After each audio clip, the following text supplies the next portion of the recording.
Pues a partir de este instante llega el Milenio 3 más clásico.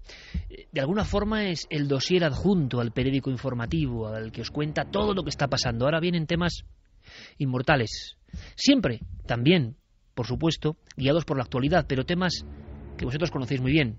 Temas que ponen la carne de punta. Los pelos de punta, es decir, la carne de gallina y los pelos de punta. ¿Por qué? Porque nos da la sensación de que por mucho que hayamos escuchado historias similares, siempre hay algo que nos vuelve a sorprender. A nosotros nos ha pasado, y un día os lo contaré. Un día os prometo que os lo contaré, aunque no podré dar algunos datos. El caso más estremecedor que nos ha ocurrido a nosotros en marzo de este año, la investigación, que tiene que ver con fantasmas. Y es verdad que ya casi nadie puede creer en los fantasmas. Es irracional. Pero en marzo de este año nosotros estuvimos implicados en una investigación que no vamos a poder contar con todos los detalles. Os aseguro, os damos nuestra palabra de que es real.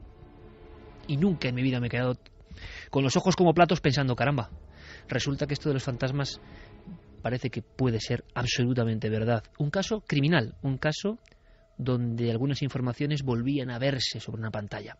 Una pantalla del tiempo y el espacio, una pantalla que surge en el lugar de los hechos. Una pantalla que de pronto se ilumina, de pronto surge, de pronto aparece y que informa de algo que ocurrió allí. De alguna forma, todas las investigaciones sobre fenómenos extraños están cortadas por ese patrón. Algo que se aparece ¿para qué? Pues como decían desde la prehistoria, para advertirnos, para en el fondo avisarnos de que no lo conocemos todo. Las apariencias suelen ser muy similares y vosotros en este programa a lo largo de una década habéis escuchado muchísimos testimonios. En esta parte de Milenio los testimonios eran fundamentales porque ellos representan lo más puro de la investigación de estos temas, los misterios más clásicos. Ahora, cuando uno habla de este tipo de apariciones y habla de la Guardia Civil, pues hombre, se pone firme de inmediato. Primero por nuestro respeto al cuerpo y por nuestros muchos amigos en él.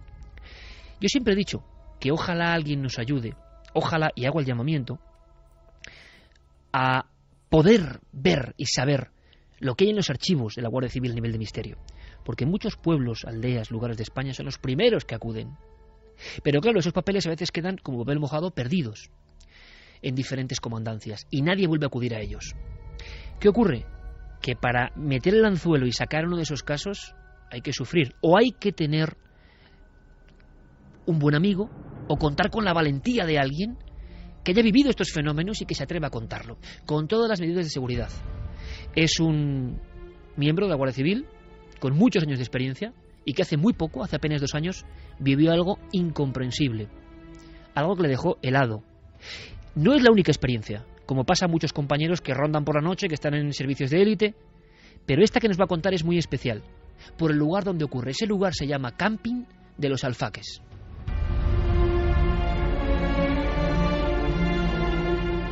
Brevemente, la historia de ese terrible accidente a final de los años 70, donde mueren más de 160 personas, si no me equivoco, donde un camión cisterna con propileno líquido estalla y donde la gente que estaba jugando las cartas, que estaba bañándose, que estaba comiendo tranquilamente en la playa, queda calcinada en un mismo momento, como una lengua bíblica de fuego. Todo fue arrasado. Todo lo vivo, como una bomba de neutrones, se acabó. Todo convertido en cenizas. Las fotografías de la prensa al día siguiente en Cataluña fueron impresionantes. Algunos, por ejemplo, eran cadáveres carbonizados y tenían el reloj parado a la hora exacta del accidente. Bueno, Javier Pérez Campos tiene información. Y Javier Pérez Campos nos va a traer al inicio de esta hora ese tipo de casos que nos emocionan y que nos hacen pensar y sobre los que podéis opinar en nuestras vías de contacto. Javier, hablamos de los alfaques y sobre todo hablamos de una persona valiente que está al otro lado del teléfono. Sí, hablamos de una persona que además se puso en contacto con nosotros para contarnos su experiencia, porque era algo que le había dejado marcado de cierta forma al no saber explicar bien todo lo que le había ocurrido. Y además le ocurrió de una forma que ahora nos lo va a contar él, bastante curiosa, porque él tampoco sabía muy bien lo que había ocurrido allí, como ya ha pasado con otros testigos que hemos tenido también en estos micrófonos. Si quieres hablamos con él, es Daniel, guardia civil, que vivió una experiencia bastante extraña en el invierno de 2010. Invierno 2010, y luego tú, Javier, a raíz de este caso te has puesto a indagar en otros que han ocurrido en la misma zona. Nosotros aquí en Milenio 3 y en Cuarto Milenio hemos hablado de los alfaques desde la primera observación. La primera ocurre, si no me equivoco, en el 2004, cuando un conductor de Zaragoza nos informa en vivo, una de esas noches que no olvidaremos nunca, que sin saber la tragedia de ese camping, circulando por esa zona, él observa una serie de figuras en la carretera. Piensa que son individuos que están ahí, no sé, jugándose la vida en mitad de la noche. Va su esposa con su niña detrás, reduce la velocidad y poco a poco va viendo las siluetas, algunas con visera, otras con la típica ropa de verano, y se da cuenta de que son ropas de los años 70 y que le miran directamente al coche y que es una familia entera y que la cara está totalmente oscura, como si hubiese un garabato oscuro. Bien, nos llama y nos pide información sobre si sabemos algo en torno a ese lugar, ese enclave. Y descubrimos que es justo el punto kilométrico. A un lado está el camping Los Alfaques, que hemos grabado, hemos investigado y hemos visto que están todavía las cruces, evidentemente, recordando la tragedia. A partir de ese instante, desde el 2004 y quizá desde el mismo año 78, hay muchas personas que no lo quieren contar, que han vivido experiencias similares en este entorno. Pero claro, no teníamos hasta el momento una de un miembro de las fuerzas de seguridad. Daniel nos escucha. Buenas noches, Daniel. Hola, buenas noches. Daniel, ante todo, muchísimas gracias, primero por lo intempestivo de la hora y segundo por tu amabilidad y por tu valentía. Y directamente, ¿puedes contarnos qué es lo que hacíais allí, si se puede contar? ¿Y qué ocurrió? Porque se hace muy poco tiempo realmente, se hace menos de 2 años. Sí, efectivamente, esto fue en el invierno de 2010, aproximadamente sobre el mes de febrero, y bueno, como el camping está situado a la orilla de la costa del pueblo de Alcanar, entre San Carlos de la Rápita y las casas de Alcanar, bueno, pues esa zona es susceptible de alijos de droga y es un punto caliente, y bueno, nuestro servicio es una vigilancia exterior de la zona de lo que es el litoral.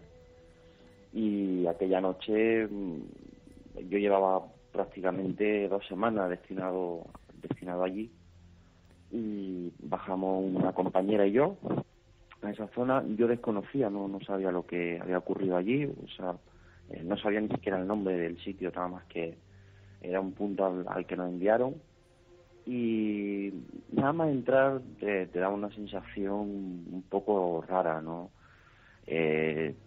Tal vez por la hora de la noche, eran sobre las 2, las 3 de la mañana, hacía mucho frío.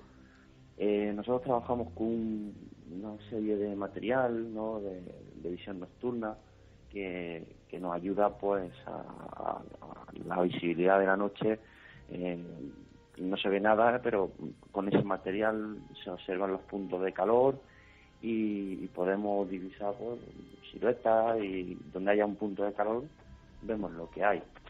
Entonces esta compañera y yo estábamos allí sobre las 2, 3 de la mañana, haciendo una vigilancia, un barrido de la costa, cuando en la playa que queda por debajo de la parte izquierda del antiguo camping, porque el camping sigue funcionando, hay un camping que es nuevo, un poquito más abajo de donde ocurrió el accidente, y en la parte izquierda de la playa, que hay sobre unos 100 metros más o menos de donde está el camping antiguo, habíamos hecho una parada, y cuando estábamos haciendo una visión con nuestra cámara nocturna, justo en el medio de esa playa apareció una silueta que estábamos observando, porque claro, en invierno a esa hora por la playa es difícil que haya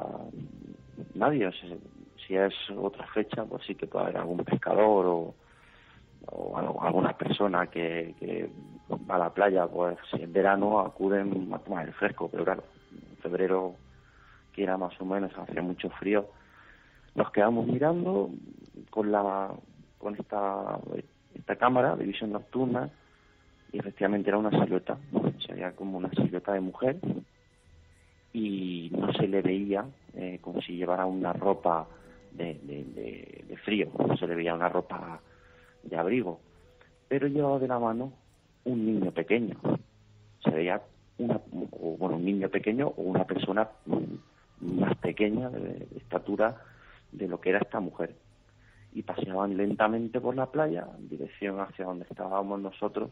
Iban hacia vosotros, Daniel, o sea, tú estabas observando con tu pareja, la Guardia Civil, con esa visión nocturna, y esa figura de una mujer que por cierto te agradezco cómo estás describiéndolo, evidentemente se nota tu oficio, con un niño de la mano, no, yo me lo imaginaba ahora mismo de espaldas, pero va hacia vosotros. Sí, venía de cara. O sea, no hacia donde estábamos nosotros exactamente, porque nosotros estábamos en un punto alto, o sea, estábamos más alto de la playa. La playa nos quedaba debajo como quizá 15, 20 metros, y esta figura hacia nuestra izquierda nos quedaba unos 50, 60 metros aproximadamente, pero sí que venía hacia nosotros, andando hacia nosotros. Digamos que no había ninguna zona de sombra, o sea que de haberse querido esconder era imposible que se hubiese escondido de un salto. O sea, tendría que haber hecho un recorrido que lo hubiéramos visto para esconderse. Venía hacia nosotros y de repente desapareció. Nosotros la vimos durante 20, 25 segundos. Yo al verla le pregunté a mi compañera, digo, oye, mira, ahí hay una sombra, mira tú, a ver si es que yo no veo bien, porque me parece una mujer y tal. Miró mi compañera, vio lo mismo que veía yo, y de repente, cuando ya la teníamos más cerca, a lo mejor unos 40 metros así, más bajo que nosotros, por supuesto, pero a unos 40 metros de distancia, desapareció. Desapareció sin dejar rastro. O sea, no era posible que como le comento, para ocultarse no había rocas, era una playa y estaban en el centro de la playa. ¿Y hubo doble observación, Daniel? Es decir, con la cámara de visión nocturna, y imagino que a ojo normal, de buen cubero, ¿no? Y ahí no había nadie. Nadie. ¿Fuisteis hacia el lugar de los hechos para ver si había algún tipo de huellas, sí, de rodaduras? Efectivamente. Bajamos al punto exacto, el punto de referencia, sabíamos que era el punto exacto porque había una papelera un poquito más arriba, que también se divisaba con la cámara, y lo utilizamos como punto de referencia. Nosotros cogimos, bajamos hacia la playa, y allí no había nadie, no había huellas, no había nada. Las huellas que había eran las que íbamos haciendo nosotros mismos sobre nuestros pasos. ¿Y aquello salía dirección del mar, Daniel? ¿Salía hacia afuera o...? No, iba, digamos, paralelo a la orilla. ¿Paralelo? Sí, paralelo a la orilla del mar, a unos 5 o 6 metros de donde rompe la ola, y andaban muy despacio, muy lentamente. Como una madre paseando con su hijo por la playa, como un día cualquiera, ¿no? Permitidme un momento, porque a mí se me están poniendo los pelos de punta ahora mismo, porque, bueno, hemos indagado esta historia, ¿no? Y es en esa playa donde están todas las muertes de las familias, es en la playa. La gente estaba en la playa, en la orilla de la playa, algunos en banquetas, otros bañándose, otros jugando al mus en las sillas de la playa. La ola fue hacia el mar y arrasó todo el camping, pero parece que el agua hirvió. Era tal la potencia de la explosión y de la lengua de fuego, y eso viene en las crónicas de una de las tragedias más horribles de la historia de España. El agua hirvió en instantes, el que estaba más cerca de la orilla, y la gente se coció de alguna forma dentro del agua, algunos murieron dentro del agua. Y me estoy quedando, pues, como realmente impresionado, sinceramente, por la descripción de nuestro amigo Daniel, repito, un miembro de la Guardia Civil que estaba allí trabajando pues para que todo tenga un orden y una lógica, como se hace, y mandamos un abrazo a tantos amigos de la Guardia Civil y de la Fuerza de Seguridad que escuchan Milenio 3 y que nos informan en muchas ocasiones, pero pocas, hay que decir, la valentía, ¿no?, de tener los teléfonos.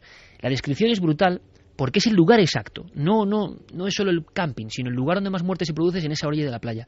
Y lo más curioso, Daniel, es que tú no describes una sombra, una forma, digamos, aleatoria, sino que describes perfectamente una mujer que llegas a verla, o llegáis a verla tan cerca que puedes ver que su ropa no es propia de esa estación del año, y que va con un niño. O sea, ¿llegasteis a ver rostro, cabello, facciones? No porque esta cámara con la que trabajamos no permite, no es como un prismático que durante el día vea a la persona correctamente. O sea, nosotros sabemos que es una persona porque es la silueta de una persona y el movimiento de una persona.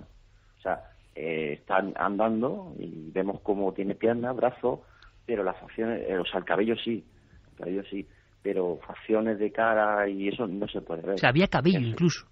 Sí, la mujer tenía el pelo como de melena, pero se ve que era como una melena así por debajo de la oreja, así un poquito corta, ¿no? Y el niño parecía, claro, ya le digo que era una cámara de visión nocturna tipo el night shot que utilizamos en la televisión, que se ven las imágenes como un poco deformadas, verdes más o menos. Efectivamente, es como esta que sale en las películas de la guerra, que se las ponen y sale la verde. Para operación militar muchas veces, ¿no? Efectivamente, exactamente, a una cámara israelí que es justo para eso, detecta el punto de calor. Lo que a mí me llama la atención, que esa figura debería de tener una temperatura. Claro. Porque si no, no la hubiera detectado. Es cámara térmica, además, que claro, refleja el calor. Claro. O sea, si no hay calor, no detecta nada. Y no estaba la marca roja, digamos, del calor dentro de esos cuerpos. No lo detectan rojo. No lo detectan rojo. El calor lo detecta como o blanco o negro. Ajá. O sea, hay digamos, lo que es el panorama general de la visión es de un color, y donde hay el punto de calor, por ejemplo, nosotros si lo enfocamos al mar, pues y vemos una lancha con motor fuera a borda, veremos la silueta de un color más clarito de lo que es del casco de la lancha, y luego el motor veremos un punto exacto de calor. No sé si me explico. Perfectamente. Y estos dos cuerpos no emitían ninguna, digamos, onda, ningún reflejo de calor humano, lógico, ¿no? Claro, una temperatura había. Una temperatura de calor tiene que haber, porque si no, la máquina no lo detecta. Pero claro, tampoco pensamos que pueda ser realmente personas, porque, quería decir que al final el niño parece que lleva una gorrita. O sea, como en la forma redonda de la cabeza, lo que pudimos detectar, que yo lo veía, pero no me atrevía ni a decirlo, porque decía, es que un niño con una gorrita a las 3 de la mañana, en pleno mes de febrero, me resulta muy raro. Exactamente, Daniel, como lo que hemos contado de los primeros casos que nos llegaron. Varios de los niños iban con viseritas, además muy típicas de los años 70, muy redondeadas. Con los cubos en las manos. Algunos con cubos en las manos, sí señor. Exactamente. Fue mi compañera la que me dijo, este niño lleva una gorra, parece que lleva una gorrita, y porque se le veía dentro de lo que era lo redondo de la cabeza, una parte en el lado cuadrada, como si fuera la visera. ¿Y cómo os quedáis? ¿Cuál es la reacción? ¿Qué pasa? Al principio ¿Qué os decís? extrañado, porque como no asociábamos lo que había ocurrido, o sea, todo esto fue casual, ¿no? Nosotros tenemos que dar, evidentemente, una novedad de cada incidencia que vemos durante la vigilancia. Entonces, al cabo que había esa noche en el grupo, yo le llamé por teléfono y se lo dije que había visto algún movimiento por esa playa, y así un poco en broma, ¿no? Así, jovialmente me dijo el cabo, ya, ese va a ser fantasmas del camping. ¿Te lo dijo el cabo? Sí, porque el cabo llevaba allí ya más años destinado y sabía que, había ocurrido alguna cosa, pero me lo dijo no en plan, sino, oye, a ver si va a ser fantasma del camping, pensando que él pensaba que yo lo sabía. Claro, al decirme eso, mi compañera y yo nos miramos y dijimos, pues algo raro es, porque aquí hemos hecho un barrido sobre la zona. Cuando hemos visto lo que hemos visto, hemos bajado, hemos comprobado, estamos seguros de lo que hemos visto, lo he visto yo, lo ha visto ella. No es la primera vez que trabajamos con un medio así, una cámara así, o sea que no es una equivocación que hemos podido tener, estamos acostumbrados y sabemos manejarlo, no ha sido algo que no hemos podido enfocar mal. ¿Y a las noches siguientes, Daniel? Eso exactamente no. En las noches siguientes, porque tampoco íbamos siempre, o sea, todas las noches no. A lo mejor bajas por una vez cada 10, 15 días. Y no siempre bajaba yo, porque éramos muchos en el grupo y cada vez bajaba uno. Pero sí que es cierto que de todos los que éramos, había gente que era un poco reticente a bajar, y yo a partir de aquello me costaba también mucho trabajo bajar. O sea, que da la sensación de que había más miembros de Guardia Civil, como ocurre en el ámbito militar, por ejemplo, a otros niveles, que sabían parte de la historia, que algunos conocían que pasaban algunas cosas de este tipo, ¿no? Sí, había compañeros que no les importaba en absoluto bajar, y bajaban y cumplían como tenemos que cumplir, ¿no? Ante todo está nuestro trabajo, nuestro servicio. Pero había otros compañeros que sí que les daba un poco de... Cuando teníamos que bajar esa zona, hostia, tenemos que ir al alfa, tal. Y bueno, era un poco más reticente. A mí personalmente me pasaba. ¿Y cuál es tu conclusión después de todo este tiempo de observación? si puedes casi resumírnoslo, y te lo agradecemos muchísimo, Daniel, después de una observación como pocas ha habido, yo creo, o se han contado pocas, o sea, este nivel de testimonio, con este nivel de tecnología que es la que abre el abanico, digamos, para que eso aparezca. Después de este tiempo imagino que mucha reflexión, y por cierto, 2 testigos, que lo ven de forma individual. ¿Tú qué piensas? Yo, una explicación lógica, la verdad es decir, pues eran pescadores o no puedo darle, porque no eran pescadores. Era una mujer y un niño, con un bañador y con una ropa de baño, o sea, en pleno febrero, paseando por la orilla de la playa. Y sobre todo la desaparición, quizás es lo que más te llama la atención, ¿no?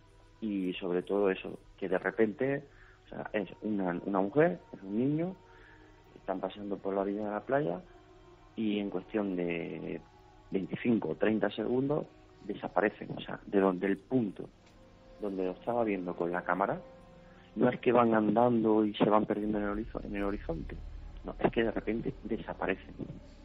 Vamos a hacer una cosa, Daniel, yo creo que es importante, y pones una pica en Flandes en el sentido de volver esta noche, a nivel de toda España y todo el mundo que nos escucha, a poner sobre la mesa una cosa que nosotros vamos hilando, ¿no?, en estos años. Muchas veces lo hablamos, si pudiéramos contar todo lo que nos llega en ocasiones de personas que les da miedo contarlo, pero que coinciden en el punto exacto, ¿no? Así que vamos a hacer una cosa, vamos a hacer un llamamiento esta misma noche, sean fuerzas de seguridad, sean personas que trabajaban por allí, para volver, porque algo que no sabemos está indicando que ahí ocurre algo también, ¿no?, valga la redundancia, y es como un eco que se produce por algo, quizá no solo por la tragedia. Así que tenemos que investigar, y esta noche, gracias a tu testimonio, gracias a tu valoración de los hechos y tu perfecto análisis, vamos a hacer una cosa que es pedir ayuda en el sentido de personas que hayan vivido cosas parecidas, que tengan valentía, con nombres y apellidos, pues puedan engrosar este dossier de algo que bueno, hasta hace bien poco, 2010 invierno, se estaba produciendo incluso ante testigos de élite como vosotros.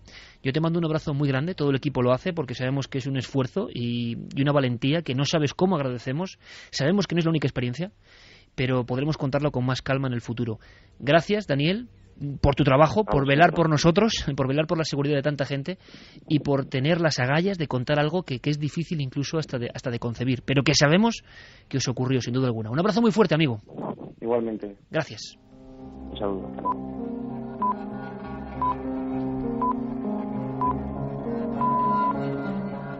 Justo con las señales de las 3:30, y es que hay veces que el misterio te da una bofetada, ¿no? Y cada uno que piense lo que quiera, claro, cómo no, y cada uno pensará según sus conceptos, sus experiencias, sus fracasos, sus teorizaciones a lo largo de la vida.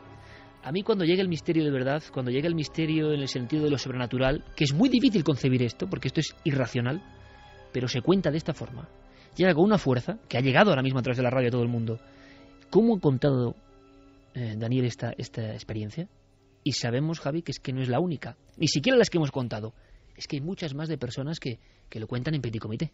Sí, ahora en redacción hemos estado haciendo ese trabajo de mirar un poco rápidamente bueno, pues lo que se cuece en los foros de internet, por ejemplo, o en sitios donde algunas personas con nombres y apellidos y con sus correos electrónicos incluso cuentan sus propias experiencias. Y es alucinante, por ejemplo, el detalle que nos contaba Daniel, porque mucho se ha hablado del punto exacto de esa carretera de la Nacional 340, pero del punto de la playa se ha hablado pocas veces. Muy que haya pocas. apariciones en la playa, y sin embargo he encontrado, por ejemplo, el testimonio de un blogger de Barcelona que se llama Raúl, y asegura que en ese lugar también, en esa misma playa, él ha tenido experiencias, se ha sentido especialmente inquieto. Él especifica en el punto donde hay algunas barcas amarradas, dice que no es de extrañar tropezarte con sombras que se mueven muy deprisa y desaparecen casi de forma instantánea. Y hay otros casos que bastante sorprendentes. Por ejemplo, en 1982 es el primer testimonio que yo he encontrado en el que se habla de una mujer que con su marido va pasando por la zona y le pide que cuando lleguen al camping de los Alfaques le avise el marido. Ella estaba medio dormida porque tenía curiosidad por conocer el lugar, y cuando está llegando justo por la puerta dice que no es necesario siquiera que su marido la avise porque las luces del coche, del interior del coche, se encienden completamente solas. O sea, eso es en el año 82. Hay toda una fenomenología que se convierte también en leyenda, seguramente se exagera en ocasiones, pero que está alrededor de este lugar. Nosotros, Hay mucha gente. Claro, cuando nos llamaron en el 2004, era la primera vez que relacionábamos alfaques con misterio. Claro, cuando un miembro de la Guardia Civil te lo cuenta de esta forma, con una cámara de visión nocturna y térmica. Pero recuerda que también algunas personas, no voy a decir quién, pero del ámbito futbolístico, nos contaron en Petit Comité cuando estábamos comiendo con ellos que también habían tenido esas experiencias. Un familiar tenía una casa cerca del camping de los Alfaques, en Ibiza nos lo contaron, y cuando pasan por esa carretera también ven una especie de sombras o de figuras, y en un principio tampoco sabían que ahí estaba el camping de los Alfaques ni lo que había sucedido. Fue a raíz de las imágenes de Cuarto Milenio cuando empezaron a recordar y vieron que algo sucedía. Claro, eso ocurrió al echar el detonante audiovisual de contar esto en radio y en pantalla. Mucha gente, hay dos opciones. Bueno, es que la gente se lo inventa. Bueno, o gente que de verdad entiende que a alguien más le ha ocurrido y que lo cuenta. En el año 79-80, cumpliéndose un aniversario de la horrible muerte de más de 160 personas en los Alfaques, una muerte en un segundo, La muerte llegó en un segundo. Muchos más heridos. Claro. Unos 300 heridos. Pues reporteros del País, que no han querido nunca contar la historia porque pensaban que era como denigrante, en mi opinión error, aunque lo entiendo en ocasiones, depende del ambiente en el que uno se mueva, van a hacer un recordatorio y se encuentran con los niños en la carretera. Y van hacia los niños y no hay niños, y los están viendo perfectamente desde el coche, en mitad de la carretera. Y es la primera vez quizá que se habla de estos fenómenos, ¿no? Vamos a hacer una cosa, Javi, vamos a pedir ayuda en el sentido de que si alguien ha visto algo de verdad y tiene los bemoles de contarlo, para hilar todo esto y sobre todo intentar comprender, ¿solo es por la tragedia o hay algo más? ¿Por qué un fantasma, lo hemos dicho muchas veces, ¿no? Como ese recuerdo que no se marcha, ¿no? Como ese insecto atrapado en ámbar. ¿Qué quiere decirnos? Yo estoy seguro que hay algo. A mí, por las escenas que estaba describiendo una mujer Daniel, con un niño de la mano, era como cuando se para el tiempo.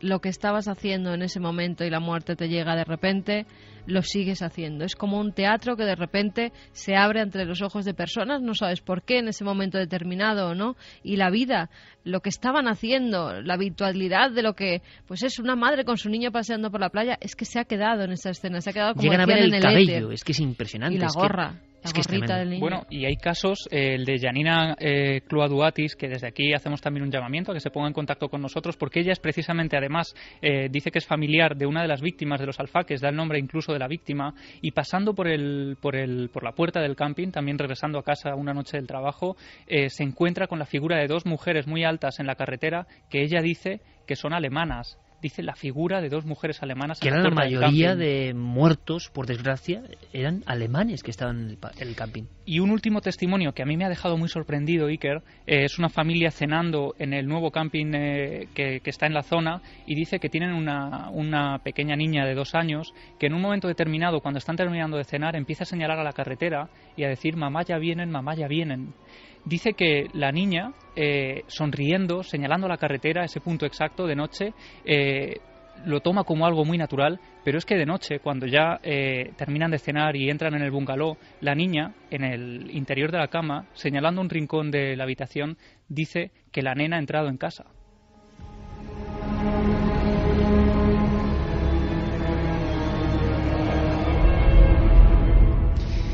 Tres y 35, es duro esto, ¿eh? A mí, menuda reentré, porque después de la actualidad llega un caso de esos de quitarte el sombrero, en mi opinión, no sé la vuestra. Ahora vamos a hacer eso, cartas al director, cartas a Milenio 3, en forma de mensajes. Vamos a descongestionar un poco, ¿vale, chicos? Porque, en fin, esto pasa. Un poquito de oxígeno a nivel de Mike Oldfield, nos lo pone Jeremy Martínez. Por cierto, que ahora rápidamente tendréis que votar, créalo o no, nuestra nueva sección con el detective de lo insólito Diego Marañón. Lo que nos va a contar es verdad o no.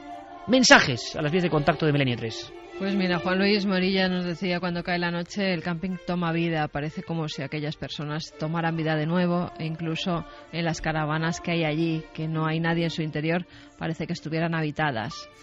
Mario Leonardo dice: esto se lleva viendo desde siempre por miles de personas, incluido yo, seres que aparecen por carreteras, casas, etcétera, así que tiene que ser verdad. Borja Fernández dice: Juan Luis, supongo que lo que dices por la gente que hay allí.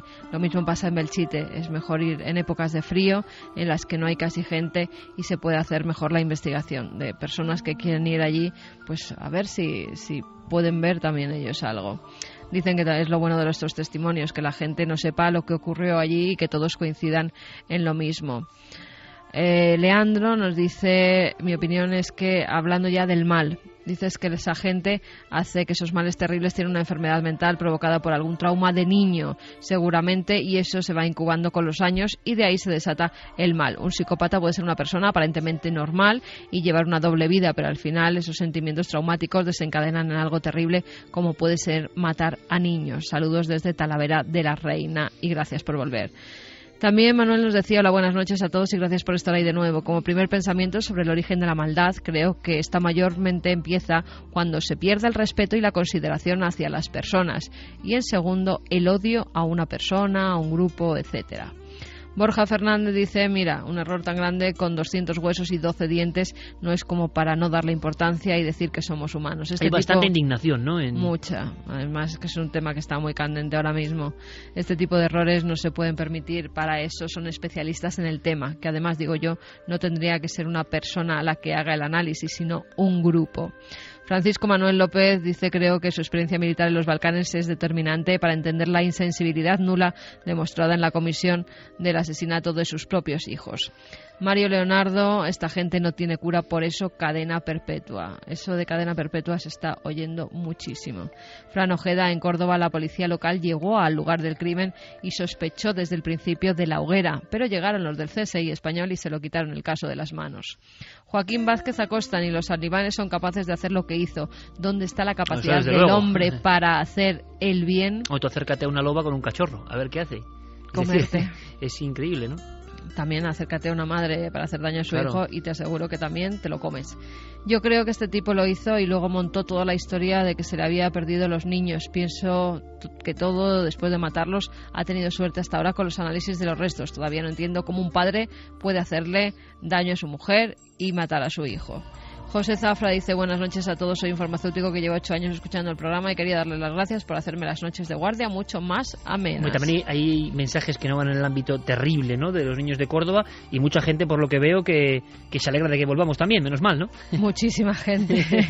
Bueno, quien no se alegra, la verdad es que no lo ha puesto. O sea que a alguno habrá que no se alegre, pero no está en el Twitter poniendo. Alguno habrá. Todos los que lo han puesto que se alegran muchísimo. O sea que yo solo puedo decir que se alegra, no puedo dar ninguno malo.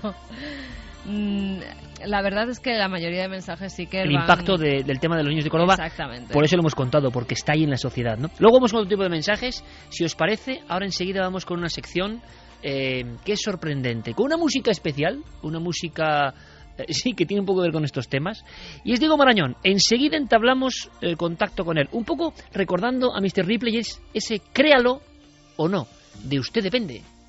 La señal de que llega nuestro detective de los misterios, Diego Marañón, desde San Vicente de la Barquera. Compañero, buenas noches. Hola Iker, buenas noches, ¿qué tal? Sabes que es un placer y un honor empezar este 2012 a nivel radiofónico, temporada 2012-2013 contigo. Lo y además, gracias, con una sensación de algo especial, ¿verdad? Algo así como, créalo o no. Créalo o no es el título de esta sección que podríamos subtitular como lo imposible que puede ser probable o algo parecido. Es verdad. Pero eso es lo que pasa, Diego, que esto es necesario. Claro, porque... ¿Por qué hemos hecho esta sección? Porque el batiburrillo de las redes sociales, de Internet, de la información incluso en papel, nadie sabe exactamente, en muchas de las historias, qué hay de verdad y qué hay de mentira. Y además es que a veces ni se demuestra ni se deja de demostrar. Y todo se queda en una especie de limbo y los seguidores del misterio quieren saber, ¿no? Es cierto, desde la proliferación, sobre todo de las redes sociales, desde que tenemos Internet y esas largas cadenas de email se van reproduciendo de un ordenador a otro, todas estas historias van calando en el inconsciente casi colectivo y nunca se sabe muy bien si tienen un trasfondo real, si alguien se las ha inventado o si realmente hay una historia con datos, con personas y con nombres reales detrás. Vamos a intentar averiguarlo en esta sección. Claro, tú has hecho un poco de detective virtual y hay cosas de verdad sorprendentes y siempre para aprender, ¿eh? Y además vamos a necesitar la ayuda de nuestros oyentes, así que tienen que estar todos muy atentos. Bueno, Guillermo León, NikerJiménez.com ya ha puesto una encuesta. Esto es un experimento, ¿no? Nosotros experimentamos y vosotros nos decís si os gusta o no.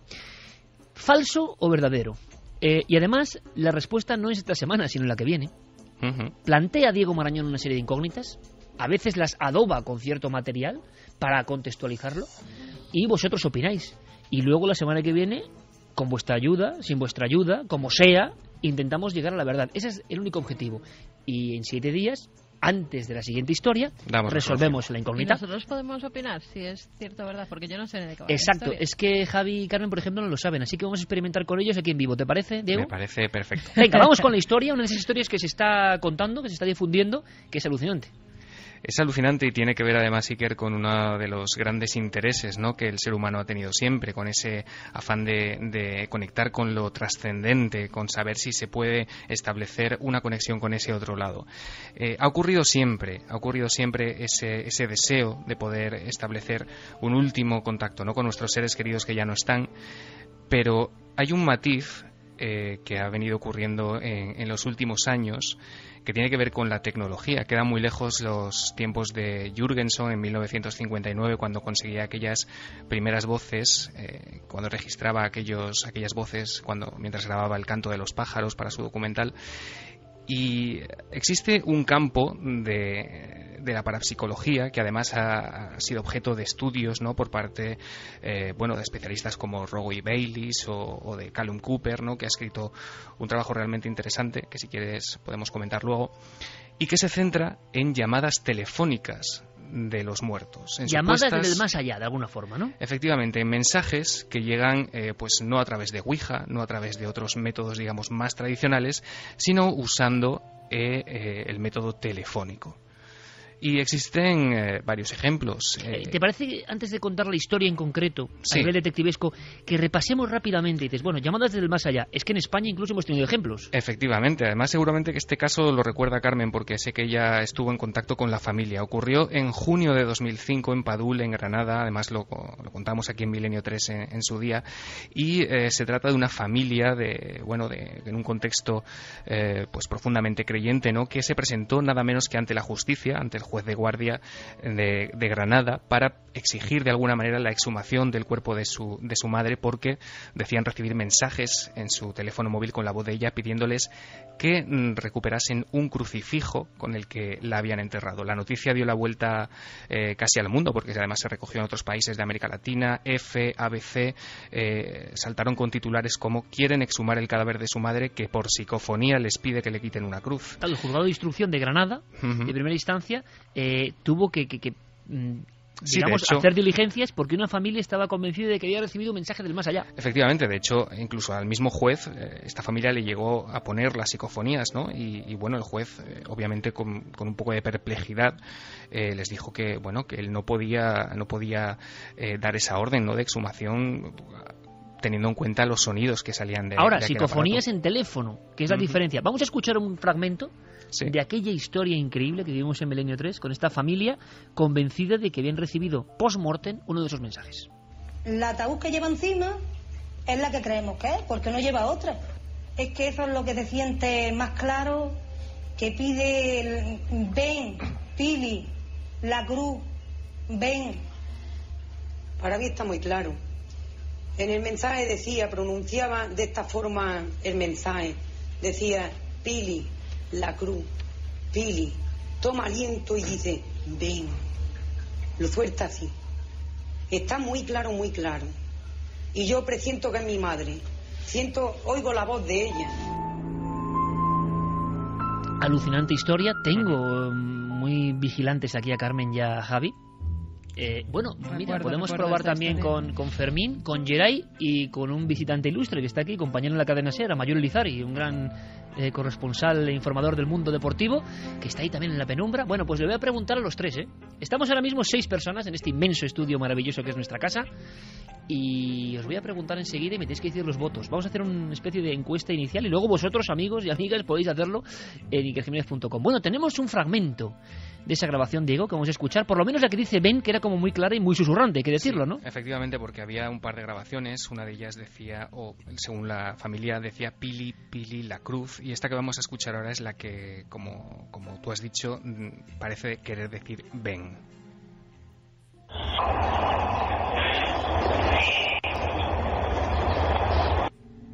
Ponlo otra vez, Geray. Es un ven susurrante después que obliga, sea lo que sea, a esas diligencias por parte del juzgado, creo, número 6 de Granada, que alucina con esta historia. Escuchamos, es una voz de mujer que dice ven y que las personas identifican en la familia como su madre.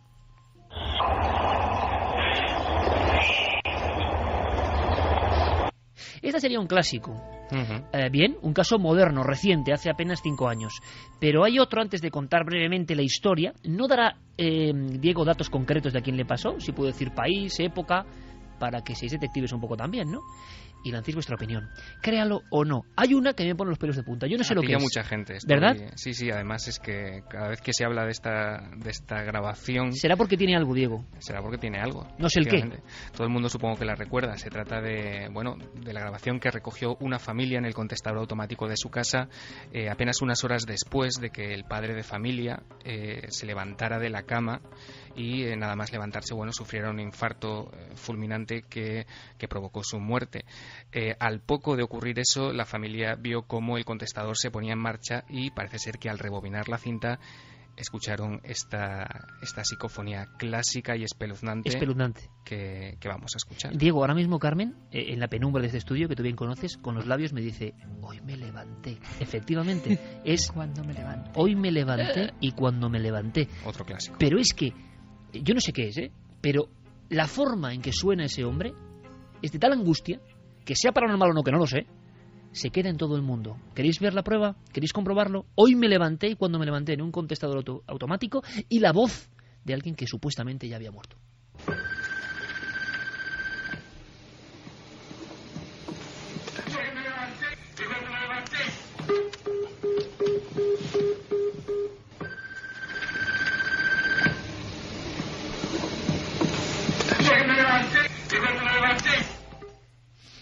No vamos a decir nada más porque es una angustia terrorífica y nadie sabe si es un mensaje real. La familia aseguraba que era imposible que fuese un mensaje pre-mortem. Bueno, terminamos, antes de contar la historia, en titulares, con otro de los grandes clásicos. Una serie de insultos en un contestador, dichos con una maldad, de que hemos hablado del mal, que también pone la carne de gallina, Diego. Sí, esta grabación llegó a manos de Santiago Vázquez a través de una joven que, tras fallecer la madre de su marido, su suegra, parece ser que recibió este horrible mensaje que todos seguramente hemos escuchado ya en alguna ocasión en el contestador, sin que se hubiera realizado llamada alguna. Es un insulto repetido 3 veces. Dice Furcia, en concreto.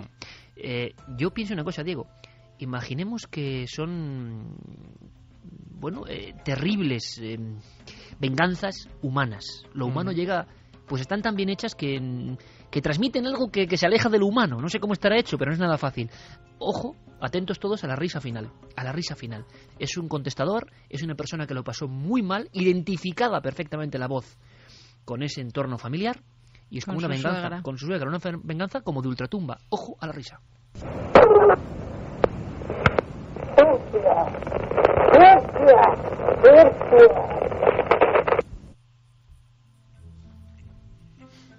Aquí no se ha escuchado la risa, o yo me imaginé una risa que era de otra psicofonía, creo. Sí, otra del Palacio de Henares, que era terrible, de las supuestamente auténticas. Bueno, no hace falta repetir, son historias muy raras, muy incomprensibles, y volvemos a lo mismo, ilógicas y irracionales. Pero ahí están. Sí, porque contactar del de más allá para llamarte Furcia...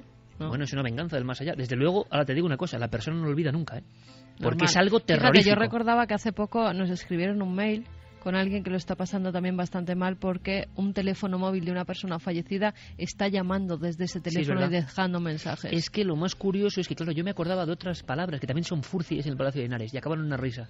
Y es otra psicofonía. Es curioso, ¿eh? Ese término ha aparecido varias veces en el mundo psicofónico. Perfecto. A ver si en 2 minutos Diego Marañón nos cuenta esta historia y rápidamente votamos los aquí presentes, ¿verdadero o falso? Diego, todo es una historia que lleva difundiéndose a través de distintos medios desde hace unos 4 años, y que involucra o tiene como protagonista un hombre de mediana edad, del que no diremos su nombre, que una buena mañana, mejor dicho una buena tarde, porque esto ocurrió en teoría por la tarde, se subió a un tren de pasajeros, ocurrió en Estados Unidos teóricamente, y ese tren colisionó frontalmente contra otro convoy de carga que ocasionó que la locomotora principal aplastase al primer vagón y ocurriese una serie de muertes, en concreto 25 se dice, con un montón de heridos, con cientos de heridos realmente. Y lo curioso es que este hombre llevaba consigo su teléfono móvil, un teléfono móvil que cuenta esta historia que comenzó a hacer llamadas a sus familiares más cercanos. Y cuando digo llamadas no me refiero ni una ni dos. Se cuenta que hubo hasta 35 llamadas telefónicas en las 11 horas siguientes después del accidente, lo que provocó evidentemente que la familia, después de escuchar las primeras noticias sobre este trágico suceso, creyese que este familiar seguía con vida y estaba tratando de ponerse en contacto con ellos. Lógicamente los familiares le devolvían las llamadas intentando saber cómo estaba, ¿no? Y cuando le devolvían las llamadas el teléfono aparecía como apagado, es decir, no había señal ninguna. Las llamadas a la familia cesaron justo una hora antes de que encontrasen el cuerpo sin vida de este hombre. Un cuerpo sin vida que después de practicarle la autopsia se determinó que había fallecido inmediatamente en el choque. Es decir, no había posibilidad alguna de que esta persona estuviese intentando llamar a sus familiares para que le ayudaran a salir, ¿no?, del amasijo de hierros en el que se había convertido aquel tren. Fue muy curioso porque además las llamadas sirvieron para que la policía intentara localizar más o menos la zona en la que podía encontrarse el cadáver. Siguiendo ese rastro, efectivamente localizaron la zona exacta de todo el... O sea, el difunto, entre comillas, post-mortem ayudó a su localización. Efectivamente, eso es lo que parece. Y es una cosa muy curiosa porque rastrearon esa señal, efectivamente encontraron el cadáver, que como digo se determinó que había muerto en el acto, pero lo que nunca se llegó a encontrar, cuenta esta historia, es el teléfono. Ahí está la historia, créalo o no, puede ser muy real o puede ser carne de leyenda urbana. Por aquí lo que vamos a intentar aprender es qué diferencia ambas historias, cómo se deforman, qué hay de real. Rápidamente, Yeray Martínez, con un gesto, ¿te lo crees o no? No, Yeray Martínez cree que es falso. Amayur Elizari, que sí. Fermín, que no. 2 votos a 1 en contra. Javi Pérez Campos. Yo me lo creo. Javi, que sí, 2-2. Carmen. Cierto. 3 votos a favor. ¿Y tú qué? Y Yeray, es que yo ya lo sé. Ah, bueno. Yeray y Fermín dicen que no. Muy interesante, 3-2. Esto significa, ¿por qué hacemos esta sección? ¿Te das cuenta, Diego? Porque el mundo se divide en 2 partes. Créalo o no. Bueno, pues ahora vosotros votáis en ikerjiménez.com y sorpresas la semana que viene. ¿Te parece, Diego? En 7 días desvelamos la solución. El detective desde el Cantábrico, que debe estar maravilloso ahora mismo. Un abrazo muy fuerte, compañero. Otro abrazo para todos vosotros. Buenas noches. Empezamos con mensajes y con 3 ganadores. Sorteamos 3 ebook, 3 libros electrónicos desde ikerjiménez.com. Mira, Pino en Facebook nos decía que en su familia tuvieron de esas llamadas 2. Primera en el micro, al abrir abajo el telefonillo, y otra por teléfono. Bueno, pues todo eso, es una Jaime cosa que les Campos da ya toma nota porque claro, miedo en la familia. Pues gracias por mandarnos estas cosas que son importantísimas para seguir investigando. Pues vamos con más mensajes, los últimos de esta noche. Joaquín dice: yo creo que el mal ya viene en nuestros ancestros. Coincido con Javier. Te diré, Iker, que las mayores crueldades se ven en el patio de un colegio. Los niños son crueles entre ellos desde chico. Claro, luego cuando ya desarrollan hablar, ese mal según su entorno, educación y condición. Claro, cuando saben hablar, cuando saben lo que es la vida sistematizada por nosotros, en mi opinión, al principio no pasa eso. Pero otro buen debate. Sí, cuando todavía no tienen toda esa información. Cuando son como extraterrestres, no saben. Son almas cándidas, no les da miedo nada. Claro. Alma es un kamikaze, por ejemplo. Ahora mismo no le da miedo nada. Toca todo y se va hacia todos los animales que ve. Rosa María Portal dice: este hombre, si ha hecho esto, yo estoy convencida de que ha sido él. No está loco, es muy inteligente, vengativo, un monstruo. Como lo que pone en la fachada de las quemadillas, ¿no? No cabe en mi cabeza que un padre pueda hacer esto y, lo peor de todo, planeado. Vamos con los ganadores. José Andrés Palacios es uno de ellos. Estoy con vosotros en el error de no haber analizado bien los huesos encontrados, pero el verdadero problema lo tenemos en nuestro código penal, porque ese monstruo estará en la calle en 10 años. Hay personas que no pueden ser reeducadas e insertarse en la sociedad. Joaquín Villegas es otro de los ganadores. Creo que si el demonio existe, ni él sería capaz de matar a sus propios hijos.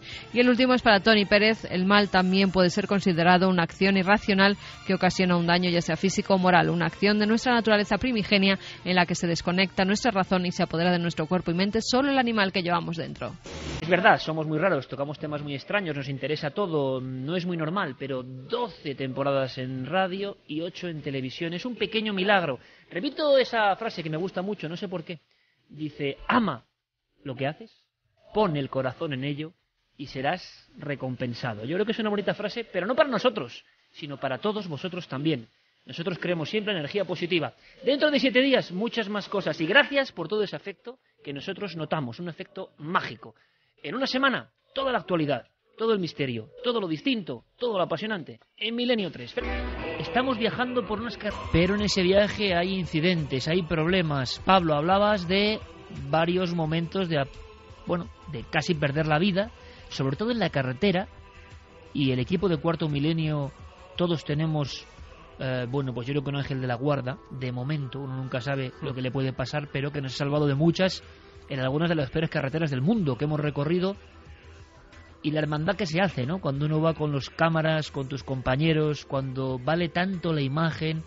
Es muy curioso, y un día podemos hablar de eso, ¿no? De aventuras y anécdotas, porque ya no es para un programa, sino el valor casi antropológico, etnográfico, porque uno sabe que está recogiendo cosas que quizá ya no vuelvan nunca, o que no se conozcan nunca. Uno es depositario de todo ese saber. Y entonces cualquier incidente, yo lo he visto en muchos de nuestros compañeros, en José Alberto, en Marcos Macarro, y me ha sorprendido. Hemos tenido incidentes en las carreteras de varios países. Chile, tú mismo, ¿no? Y que sí, muchas veces, aquí, muchas ¿no? veces. Claro. Chile, En aquella ruta, con las cuevas, en aquella ruta que era la peor, considerada la peor de América, que es decir mucho, en la isla de Pascua, incidentes y ver cómo los cámaras se aferran, ¿no?, a su aparato, donde están las cintas, donde están los documentos, los discos. Bueno, pues vosotros vivís de nuevo esa dinámica, ¿no? El peligro en la carretera cuando enfilabais hacia las pirámides. ¿Qué pirámides, Pablo? Bueno, visitamos varios burganes, que son, como lo llaman, ese es el término, ¿no? Kurganes, que son el término que dan a montículos construidos, edificados por los escitas. Estamos hablando de... hay dos grupos de escitas, los del Mar Negro y de esta región del Asia Central. Estos son los más antiguos, digamos, ¿no? ¿De qué fecha estaríamos hablando más estamos o menos, hablando Pablo? de la edad de bronce, estamos hablando de periodos de 3.000 años aproximadamente. Estos serían, digamos, precedentes de los escitas. Los escitas, como tales, cuando entran en la historia, es un milenio antes de Cristo, 700 años es cuando aparecen los primeros testimonios. Estamos hablando de pirámides con 3.000 años, que ¿cómo son físicamente? Las estamos viendo ahora. Visitamos algunas que están sin excavar. Son de altura, puede variar entre 7-10 metros de altura, algunas de ellas posiblemente anteriormente eran mucho más altas porque se han desgastado, se han perdido piedras. Otras han sido excavadas también. Y aquí y hay un referente importante. Antes mismo de embarcar para esta aventura, fuimos al Museo de Arqueología de Alicante y allí pudimos grabar varias piezas muy importantes de la cultura escita y de esta región, especialmente de la tumba de Pazyryk. Esta es una de las tumbas más importantes de toda Asia. Fue encontrado un gran soberano conservado, muy bien conservado, con el cuerpo todo tatuado con criaturas fantásticas, entre ellas los grifos, y ahí volvemos otra vez al tema mitológico. También caballos, fue enterrado ese soberano con sus caballos, la piel de esos caballos también estaba tatuada con figuras mitológicas, monstruos. La piel de los caballos. De los caballos también. Juan Antonio y yo lo vimos esto hace 10 años, ¿no?, aproximadamente, en el Museo de San Petersburgo, en el Hermitage. Está allí, que tuvimos, además estaba cerrada la sala, una cosa rara, ¿no? Una señora allí que nos abrió la sala totalmente a oscuras. Entramos y vimos uno de los tesoros más impresionantes de toda Asia. Y tuvimos la oportunidad de ir a una región próxima, donde estaba este kurgán de Pazyryk, y donde había otros totalmente vírgenes en el aspecto de no estar excavados.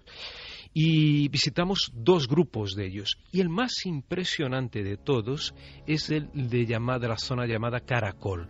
Son 2, ahí existen 2 kurganes y también una estela, un conjunto de estelas que ellos asocian también con enterramientos humanos.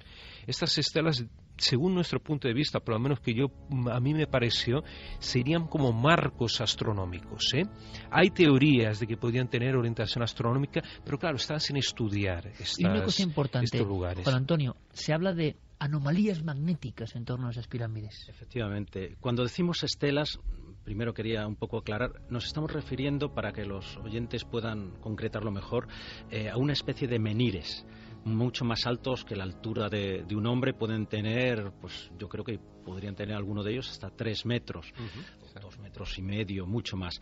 Y están clavados, ahora están un poco inclinados por la acción del tiempo, junto a esos kurganes. Los kurganes se erigen normalmente en el centro de un anfiteatro formado por las montañas del lugar, montañas que pueden estar a lo mejor a 20 kilómetros, pero en cuanto empiezas a moverte, a rondar con la vista todo lo que estás viendo, te das cuenta de que estás en el epicentro de un lugar que ellos le dieron una especial atención. Un lugar sagrado. Exactamente.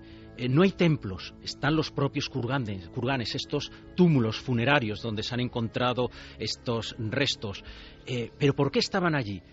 Yo no lo puedo decir, pero sé, porque lo he visto, lo que uno puede sentir ahí. Estábamos en esta zona de Karakol, no muy lejos de un lugar, Bichiktu Bom, es la aldea que estaba a unos 2 kilómetros podrían dar de nosotros. Podéis imaginaros las montañas, bosques preciosos en otoño, también manadas de caballos, jinetes que pasaban de vez en cuando por los alrededores. Y bueno, pues vamos a comprobar lo que ya nos habían contado, que en estos sitios había anomalías magnéticas. Sacamos una brújula, fui yo el que hice la medición, no esperando ver nada extraño. Abro la brújula y marca una dirección. Nosotros no sabíamos, en un día además, no se veía el sol, estaba bastante nublado, con lo cual no podía saber yo a primera vista dónde estaba el norte y dónde el sur. Inmediatamente identifiqué que estaba marcando al norte, pues no era así. Inmediatamente, pasados 2-3 segundos, la brújula empieza a moverse 180 grados hasta situarse en el auténtico norte. Eso fue entre 2 de las estelas que había. Bueno, en ese mismo momento, Juan Antonio, es cuando mi teléfono, un smartphone, se apaga y se enciende solo, automáticamente, ¿no? Sí. En ese mismo momento, al mismo tiempo. Comprobamos también lo mismo entre los 2 kurganes, entre las 2, digamos, pirámides de piedra, y lo mismo, marca un lugar. Yo esperaba que ya se hubiera estabilizado la brújula, inmediatamente empieza a girar 180 grados en la dirección opuesta hacia el norte, auténtico. Varias veces lo comprobamos y efectivamente ahí estaba ocurriendo. Después lo preguntamos a otros científicos a los que pudimos entrevistar en Barnaul y nos dijeron que sí, que esa zona estaba considerada como de anomalías magnéticas. Pero es que hay otras regiones en el propio Altai donde no pudimos llegar por cuestión de tiempo y porque podríamos habernos tirado 400 kilómetros entre las montañas por despeñaderos que algunos de ellos tuvimos que sufrir, y gracias pues eso a que José Alberto andaba tomando imágenes y nosotros con las fotografías solo hasta después de haberlo pasado no nos dimos cuenta de por dónde había atravesado el coche realmente. Pues en esos lugares, estoy hablando del Valle de Huimón, un lugar que visitó además este hombre del que hablé antes, Nicolás Rerich. Este lugar hay no solo anomalías magnéticas, sino, según este geólogo al que entrevistamos, anomalías gravitacionales que hacen perder a las personas la noción del tiempo. Él mismo, hace 23 años, formó parte de una expedición, nos explicó en esta entrevista, que llegó a su punto de destino a tiempo, pero con un día menos para ellos. Habían perdido un día de su vida y no saben, él me decía, no sé dónde he perdido ese día.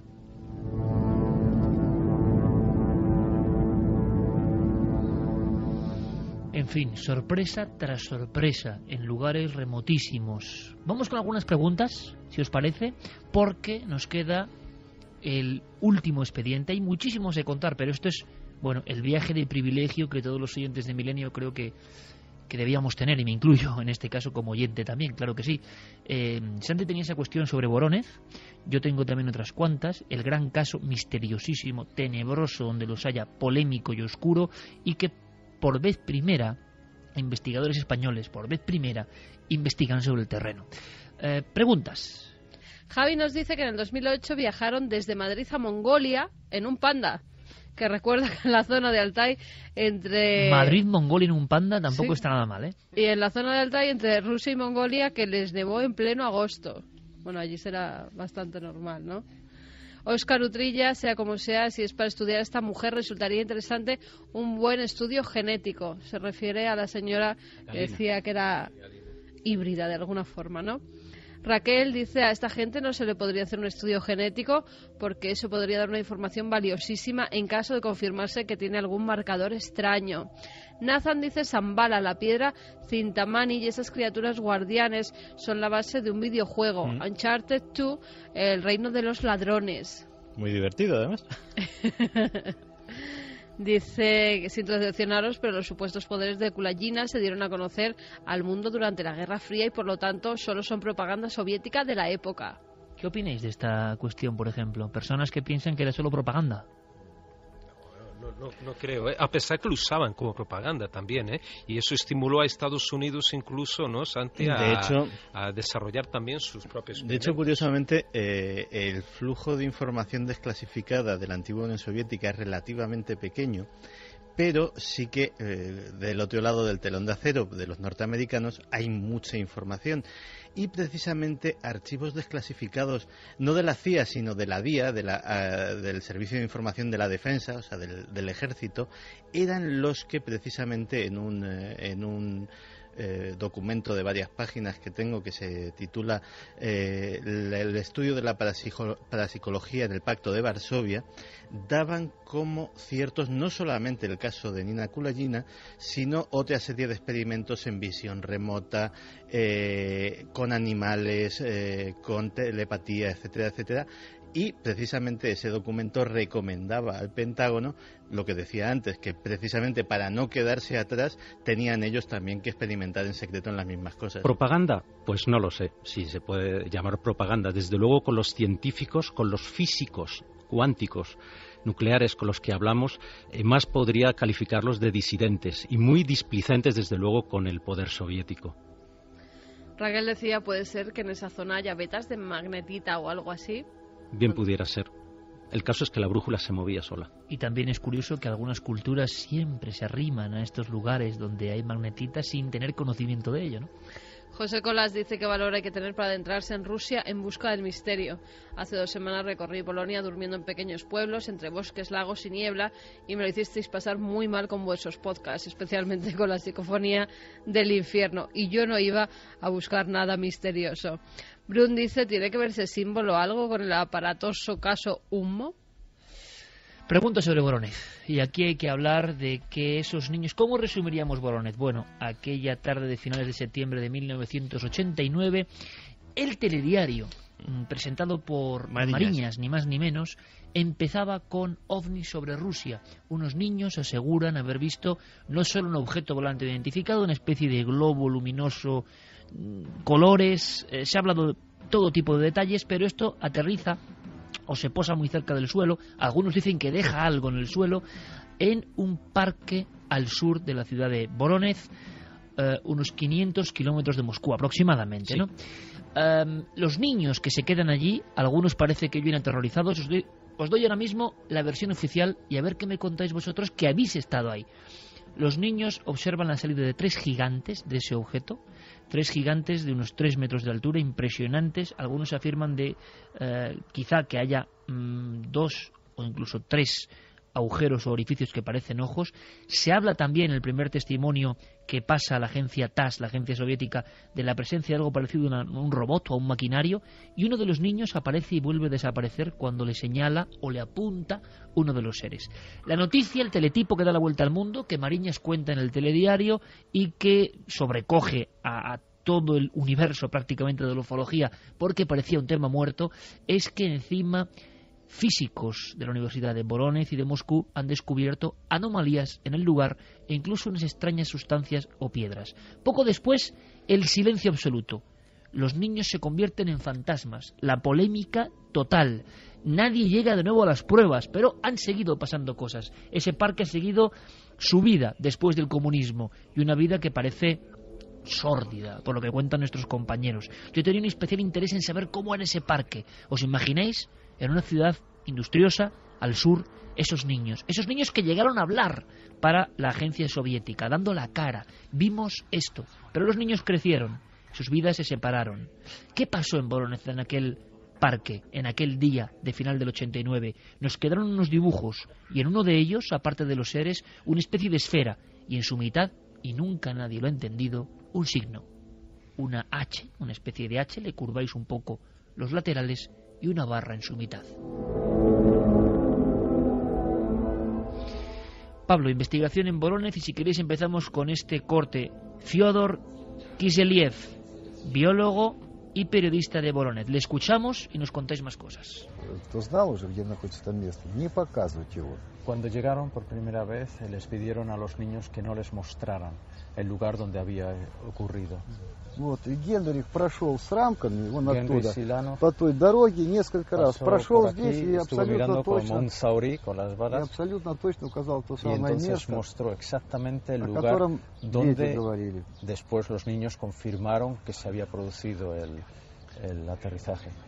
Потом именно на этом месте было зарегистрировано повышенная напряженность магнитного поля. Es justo en este lugar donde sus mediciones demostraron que había una elevación del campo magnético.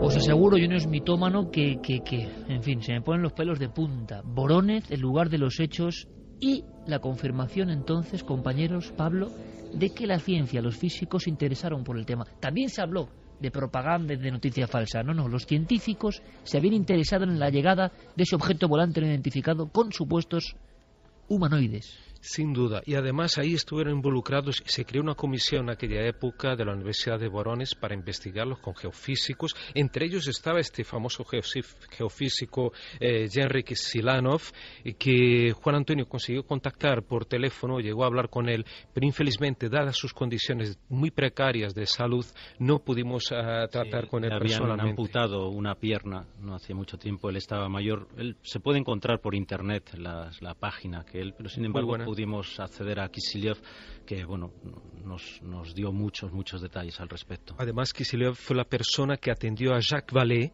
cuando estuvo, no sé si en ese mismo año, el año siguiente, allí en Moscú. No le dejaron, él nos dijo que a Vallée no le dejaron ir a Vorónezh para investigar. Porque siempre había un hermetismo brutal con este caso. Aparentemente sí, y la verdad es que los mismos científicos nos contaron que Kamtensky, ¿no? También, Katminsky, sí. Stanislav Katminsky. Fue una entrevista para mí decisiva y muy importante en este viaje que hicimos.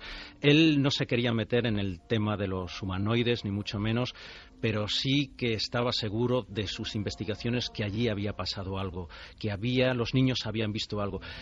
Según hablábamos, llegábamos a una conclusión. Él insistía en que lo importante de que hubiera aterrizado, de que hubiera llegado una nave de otros mundos, no era ya el propio contacto en un encuentro en la tercera fase, sino que eso supondría el derrumbe, supondría acabar con toda la física moderna, supondría que un objeto de otra dimensión, de otra galaxia, habría cruzado un espacio que sería imposible hacerlo con las actuales reglas físicas basadas en las ecuaciones de Einstein. La ley de ecuaciones físicas que están en entredicho, precisamente. Efectivamente, nosotros hablamos sobre el tema del CERN, este experimento en el que un neutrino ha podido alcanzar una mayor velocidad de la luz, y él me dijo, es eso de lo que estamos hablando. O sea, el que aterrice una nave extraterrestre no es nada con el hecho de que de pronto tenemos que reconstruir la física.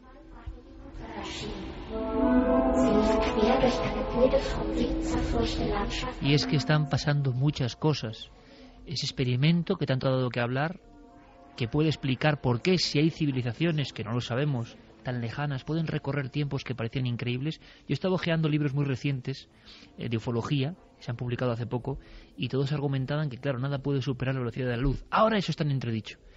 También está en entredicho que el hombre y su concepto artístico mental, su chip prodigioso, sea del tiempo que dicen que es. En fin, estamos resquebrajando un montón de mitos establecidos. Estamos quizá, quién sabe, en la puerta de conocer nuevas cosas. Pero ¿qué pasó en Vorónezh? Tenía Santi una pregunta pendiente que vamos a escuchar y la va a hacer después de una conversación que mantienes con Anatoly Valentinovich, padre de Julia Solovkova, una de las pocas personas que tiene identidad en ese grupo de niños. Yo creo que es un documento importante, ¿no? Seguís la pista para saber qué pasó en ese parque. Escuchamos y ahora lo comentamos.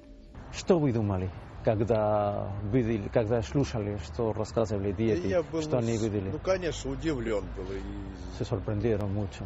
Да, потому что я сперва вроде бы и не поверили. Al principio, ¿cómo nos vamos a creer esto? А потом дошли туда. Конечно. Y fueron hacia allí. ¿Y что видели там? Ну, увидели вот эта березка там обращена и место пятак вот на земле. Vieron las huellas, vieron también que los árboles estaban dañados. Они были сломаны, вот эта береза? Они обожжены были. Estaban doblados.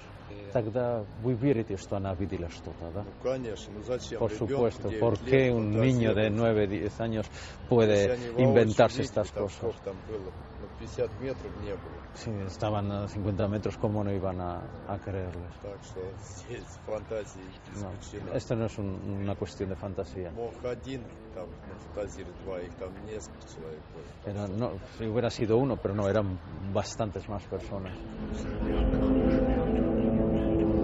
Se podría hablar, Juan Antonio, casi de los fantasmas de Voronezh, la oscuridad y el silencio sobre este grupo de niños que observa algo al mismo tiempo curioso que otros jóvenes observan prácticamente lo mismo en las playas de Conil, en España, en Cádiz. Recordaré durante toda mi vida esa portada del semanario Tiempo, ya están aquí. Lo que han visto los niños de Voronezh se ha visto en España, ocurre en esas fechas, y qué impresión, sobre todo porque como la de Pablo la imagino, pero la tuya como escéptico, ¿qué impresión te llevas con todo esto? Ha debido ocurrir algo prodigioso. Los padres...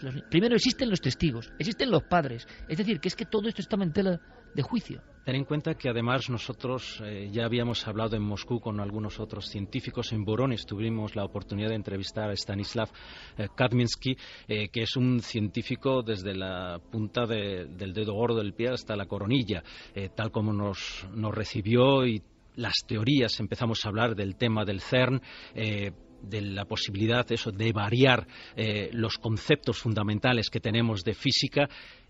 Y para mí su palabra es la que yo dejaría como la mía también. Allí los niños vieron algo, allí sucedió algo que nos permite aventurar que en muy poco tiempo podremos tener cambios muy importantes en lo que nosotros conocemos como universo.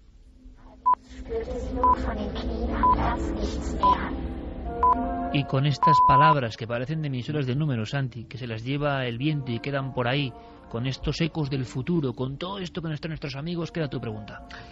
Yo solo quería preguntaros una cosa que es lo único que en el fondo siempre me ha chirriado de todo el asunto de Voronezh. Yo me acuerdo de aquella tarde, en la Wikipedia, en todos sitios pone que fue en el telediario de las 9. No, hubo un avance informativo antes. Y no lo era para menos porque la noticia era de gran alcance. Caramba, aquello era la Unión Soviética. La noticia la da la agencia TASS, es decir, la agencia gubernamental. Y todos sabemos lo que era la Unión Soviética, aun ya en esas épocas que ya estábamos casi o en plena perestroika. ¿Por qué? ¿Por qué creéis que se llega a conocer en Occidente aquello? Una cosa que después de tanta tradición de ocultación, de tanta tradición de oscurantismo, de repente sucede algo tan anómalo y nos enteramos prácticamente a las pocas horas en Occidente. Es lo único que siempre me ha parecido inconsistente de la historia. En mi opinión puede haber varias explicaciones o ninguna. Quiero decir, pudo ser un cúmulo simplemente de circunstancias y que en ese momento simplemente saltó a la luz y lo empezaron a dar a lo mejor como una cosa. Bueno, aquí tenemos una noticia curiosa que se fue hinchando y finalmente empezaron a llegar datos de todas partes. Tenemos que tener en cuenta también el momento en el que se producía. Estamos hablando del año 89. La perestroika está en plena ebullición y se está dando mucha apertura en los medios también de comunicación. Pudo haber sido cualquier cosa. Mi impresión después de hablar con todas estas personas es que el tema era de suficiente calado como para intentar ocultarlo. Hay que tener en cuenta que no solo estaba la agencia Itartás, la agencia oficial rusa detrás de ello. Había muchos medios locales que ya estaban radiando a Moscú lo que estaba sucediendo. Se estaba levantando la mano en el nivel informativo. Es decir, yo creo que fueron un cúmulo de circunstancias. Un elemento de propaganda soviética que pudo ser todo una construcción. Bueno, yo ahí de pronto me remito a lo que escuché hablar a los científicos. Porque además vaya propaganda más rara, ¿no? No, exactamente. Es decir, que aparecen 3 gigantes medio ciclópeos con una especie de androide detrás y nos queda una...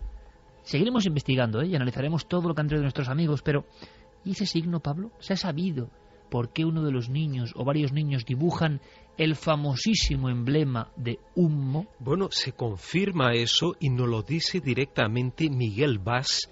Miguel Vaz, que es un gran periodista, amigo aquí de Juan Antonio. Jefe mío fue en Moscú. Ahora es el delegado de la agencia EFE en Moscú en este momento. Y además nos sorprendió porque Juan Antonio me dijo, Pablo, yo creo que él es un poquito escéptico, a lo mejor no te va a contar esto y tal. Y bueno, cuando llega al hotel, lo entrevistamos. El hombre, sí, me acuerdo perfectamente de esto. Y yo fui uno de los primeros a entrevistar a los niños.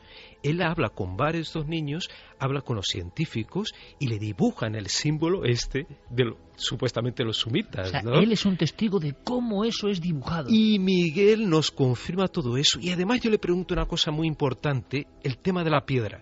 Porque, Iker, así como a ti en aquella época te llamó la atención, yo en el 89 estaba trabajando en el Shopping City News, un periódico en San Paulo, siendo la columna Vida Alternativa, y nos llegan en aquella época los cables, los famosos cables, había máquinas inmensas y tal, ¿no?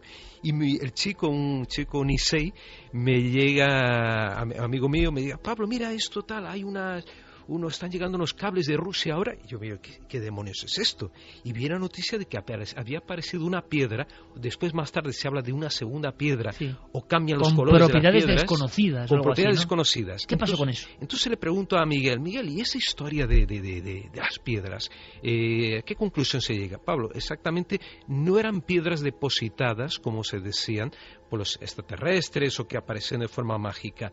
Lo que aparentemente ocurrió es que se recogieron muestras en el lugar de aterrizaje allí en el parque sur de Voronezh y esas piedras habían sufrido, o esa piedra, algún cambio por una temperatura muy elevada.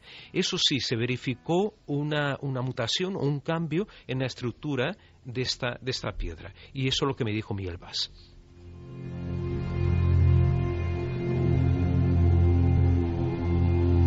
El programa que están ustedes escuchando es la repetición de uno ya emitido.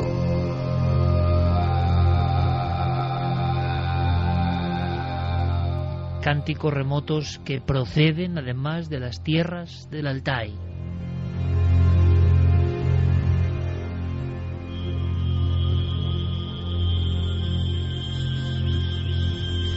Muchas imágenes para recordar en este viaje que hemos hecho express, desde luego.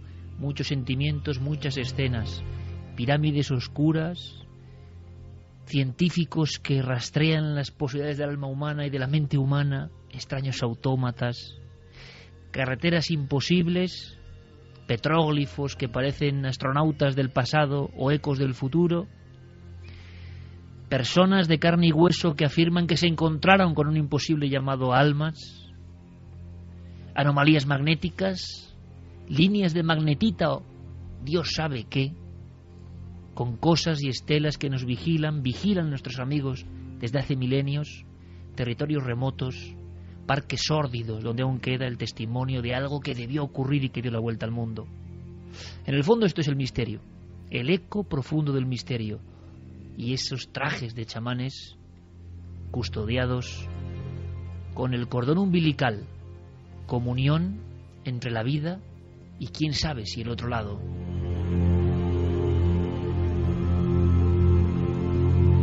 Ha sido un privilegio, un lujo y un honor tener nuestros amigos aquí, no solo aquí, sino en esta expedición donde han sufrido todo tipo de lances con el misterio. Pero qué demonios, ¿acaso estos viajes, cuando luego se reviven una y mil veces, no son auténticas postales? ¿No es estar realmente vivo? Buscaron el misterio y creo que ellos, ese es el mayor enigma, también han cambiado. Ese Juan Antonio, perdiendo la energía. Imaginad su rostro cuando le dicen sí, ahí estuvo el ovni de Vorónezh. Así que los hados del Altair sean propicios, que sigamos viviendo muchas aventuras y que vengáis aquí a contarlo, porque cientos de miles de amigos han recorrido con la imaginación tierras inhóspitas y mágicas. Pablo Villarrobia, Juan Antonio Sanz, un honor. Hasta la próxima, amigos. Gracias, amigo. Ahí estaremos. Gracias, compañeros.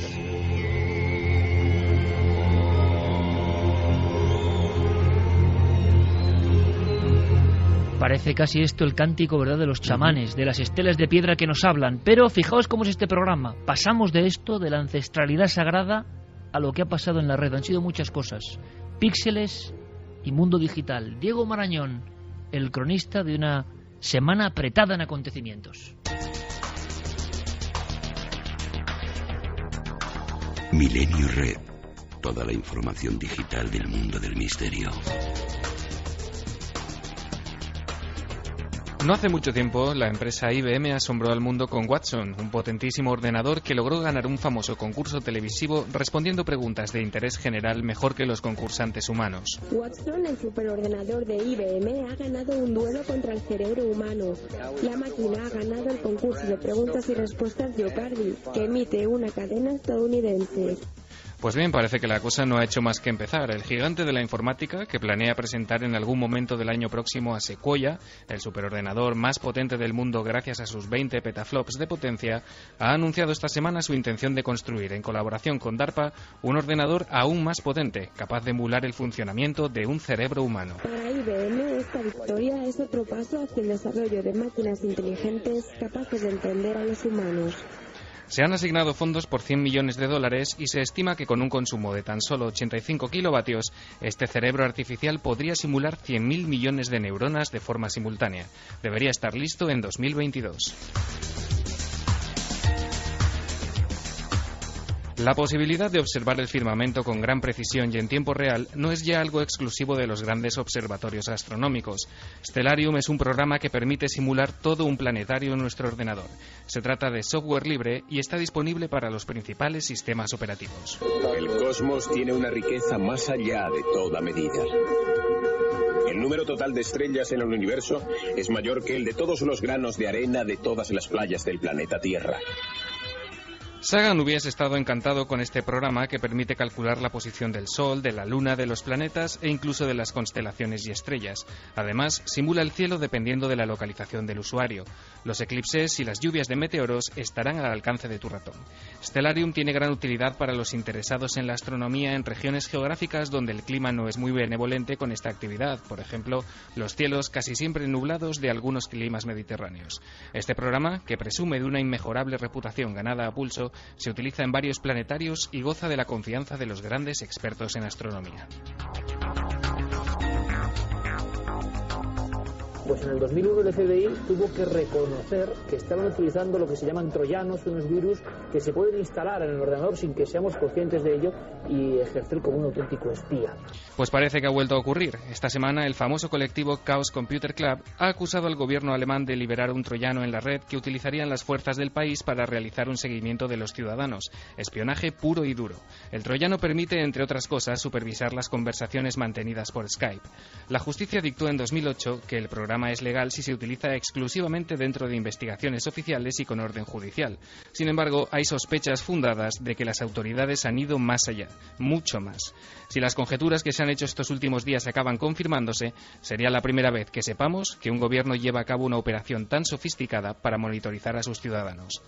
De momento, el Estado alemán de Baviera ya ha admitido y confirmado su participación en el uso del controvertido software espía desde el año 2009. Angela Merkel ha exigido explicaciones, abriendo una investigación que habrá que seguir muy de cerca.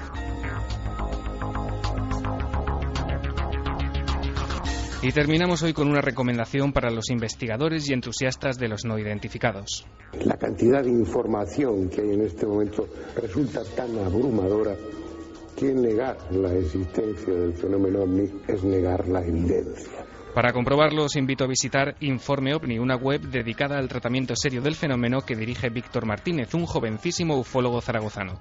Todo lo que hasta no hace mucho estaba desperdigado por numerosos sitios se encuentra ahora reunido en esta página. Decenas de artículos expositivos y de investigación, críticas de libros sobre el tema, los últimos vídeos o cientos de informes desclasificados por diferentes países son solo algunos de los contenidos que podemos encontrar en esta web, destinada a convertirse en un referente obligado del estudio OVNI.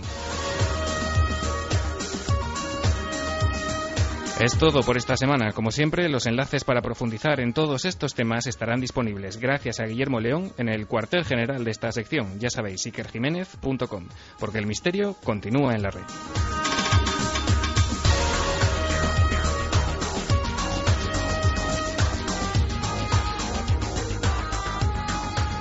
Milenio 3. Cadena SER.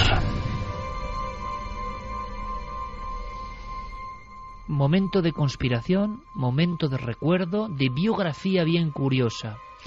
Tiene que ver casi con lo que hemos contado de poderes ocultos de la mente, pero desde el punto de vista de la ciencia. Sorprendente es poco.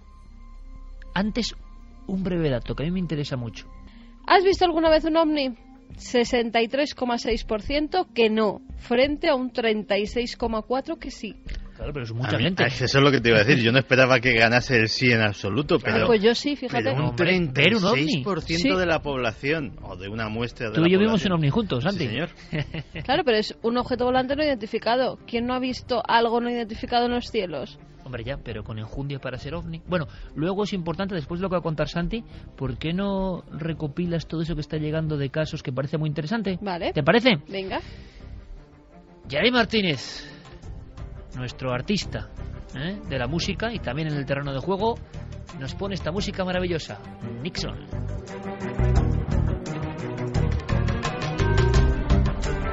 Conspiración para hablar de un personaje que tuvimos la fortuna de poder entrevistar hace ya mucho tiempo y que nos dejaba hace unas fechas. Yo decía la semana pasada, no exactamente la semana pasada, pero en las últimas fechas, en las últimas semanas. Y la semblanza tiene que ser de Santi Camacho, un hombre misterioso, científico y para la propia historia de los enigmas. Sí, porque este país es como es y nos hemos tenido que enterar hace bien poco de que hace unas semanas falleció probablemente uno de los científicos con mayor proyección internacional e incluso con mayor relevancia en la vida y el bienestar de muchas personas que ha dado este país, el doctor José Manuel Rodríguez Delgado, un verdadero pionero en el campo de la neurología, del estudio del cerebro, y un personaje también muy polémico, un personaje que tuvo la bondad de, en 2004, acceder a contestar a nuestras preguntas a través del teléfono. Que no era fácil, ¿verdad, Santi? Era un mundo hermético en el que se manejaba. Sí, sobre todo porque este hombre, que por ejemplo miles de epilépticos, de personas con problemas como Parkinson, de personas con problemas mentales, pues a sus descubrimientos le deben buena parte de su bienestar en los casos en que han podido ser tratados, pero también, lógicamente, sus estudios en Estados Unidos, financiados por el ejército, financiados por la CIA, etcétera, etcétera, le han hecho sospechoso de haber participado en ese entramado del control mental. Personaje de novela, sin duda alguna, Santi. Pues sí, vamos a hacer una pequeña reseña biográfica.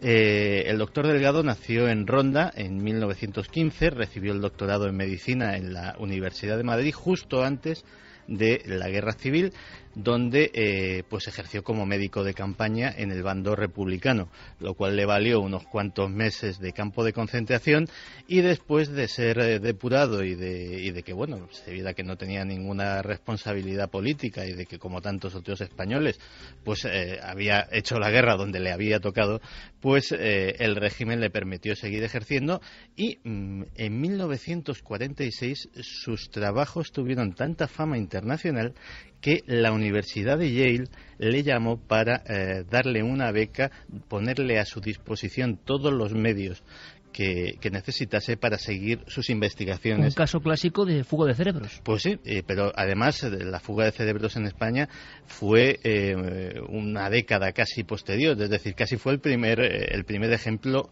notable. Y allí en Yale, en 10 años, empezó a estudiar el campo que le interesaba y que le obsesionaba. La mente humana, pero no la mente humana desde el punto de vista de los psicólogos, de los psicoanalistas, incluso de los psiquiatras que pretenden modificarla, curarla, alterarla a través de los fármacos. Él decía, con medios físicos, con medios como las radiaciones eléctricas, como aparatitos insertados en el propio córtex cerebral, ¿se podría modificar el comportamiento? ¿Se podría hacer que una persona agresiva, un psicópata, un maltratador, dejase de serlo y fuese una persona útil para la sociedad? Pues en eso estaba trabajando, y en 1960 descubre o inventa, mejor dicho, el estimorreceptor. Un aparatito que en aquel momento tenía, ya de por sí era muy sofisticado, tenía el aspecto de una moneda grande, para hacernos una idea. Actualmente, he visto versiones modernas del aparatito. Actualmente, con los avances de la electrónica, un estimorreceptor tiene el tamaño de un grano de arroz, con una antena, con un alambre un poquito más largo. ¿Hay estimorreceptores hoy como los que hizo Delgado? Delgado ha seguido trabajando prácticamente hasta fechas muy recientes, y lógicamente pues ha seguido experimentando con animales sus teorías. Y bueno, con este aparatito él lo insertaba no en el cerebro, sino sobre el cerebro. Realmente era debajo hacía una pequeña trepanación, un pequeño trépano. Ahí introducía esa monedita y volvía a tapar con el propio cráneo, y con eso él decía que podía influir en el comportamiento autónomo, somático y motor. Esto es, podía modificar cosas como la ansiedad o la agresividad, podía que la gente tuviera sensaciones de alegría o de tristeza, o profunda y reflexiva concentración, como decía él, o sentimientos extraños y místicos, o relax, o dolor, o otras respuestas. En el New York Times, en la primera página de uno de los periódicos más importantes del mundo, Delgado consiguió colar esta noticia: Matador consigue detener al toro con un radiotransmisor. Las imágenes son impresionantes, pero casi vamos a dejar que nos lo cuente el propio doctor. Pues mira, el interés es siempre el mismo: saber un poquito más de cómo funciona el cerebro. ¿Sería posible hacer seres humanos menos agresivos, estimulando las zonas que inhiben la agresividad? Bueno, yo esto lo he hecho en gatos, en monos, en gibones, hasta en seres humanos. Pero ¿sería posible elegir el animal criado, educado para ser agresivo? El toro de Lidia, caramba. Bueno, pues esto, había una finca, la finca de la Alamerilla, en Córdoba, que ahí pues tienen pues toros de raza, toros de Lidia, toros sumamente agresivos. La pregunta era, ¿sería posible un toro bravo el inhibir su agresividad, y entonces que en vez de vestir a la capa, que se quede tranquilito? Pues sí, señor, eso es lo que hicimos. Uno de mis ayudantes era el cordobés. Los toros son agresivos, peligrosos, y entonces, implantando electrodos dentro del cerebro de un toro de Lidia y activándolos por control remoto, por radio, entonces yo demostré públicamente que era posible el amansar al toro de Lidia. Y además, Santi, palabras de una entrevista inolvidable que nos daba Milenio 3. Sí, pero claro, todo esto era lo sabido, pero me acuerdo de la entrevista que le hiciste y que yo estaba presente aquella noche. Tú le preguntaste al doctor Delgado y dice, vale, un toro de Lidia está muy bien, pero ¿y los humanos? Esto es lo que nos contestó. Si esto lo hago yo con el toro, ¿será posible hacerlo con el chimpancé? ¿Con los seres humanos? Pues sí es posible. Hay zonas en el cerebro, concretamente la cabeza del núcleo caudado y el septum, que son zonas inhibidoras que inhiben no solamente la agresividad, sino también la depresión. ¿Será esto entonces terapéuticamente, curativamente aplicable? Hombre, yo creo que sí. Yo creo que esta estimulación eléctrica del cerebro tiene una inmensa posibilidad terapéutica en el futuro y que es una cosa que bueno, ahora ya se está empezando a hacer. Y para terminar, viendo que se le acusó pues de trabajar en programas militares, también le hicimos esa pregunta, le dijimos, vale, se puede amansar a un toro, se puede calmar a un psicótico, pero a una persona que es tan normal, ¿se la puede volver más agresiva?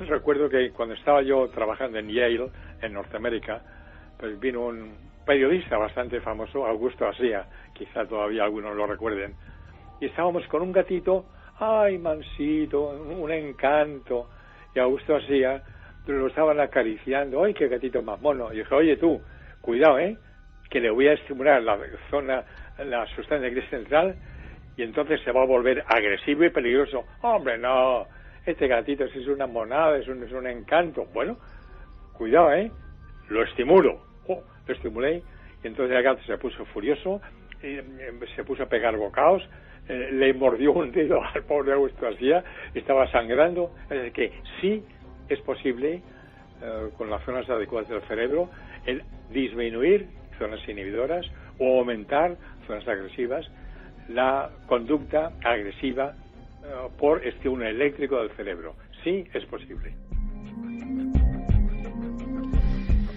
Así que vamos a dejarlo ahí, vamos a dejarlo en este pequeño apunte, porque también esta historia yo creo que a lo mejor da para mucho más y tal vez sea momento de retomar algún día todo el extraño tema del control mental a través de esos curiosos implantes.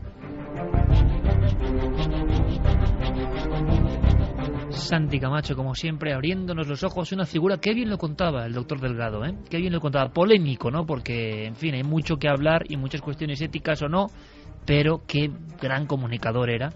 Le entrevistamos como con 92 años ya, y el tipo, fíjate cómo estaba, como una rosa, en fin. Santi, sé que nos va a sorprender con esto en futuras ediciones, lo sé, lo intuyo.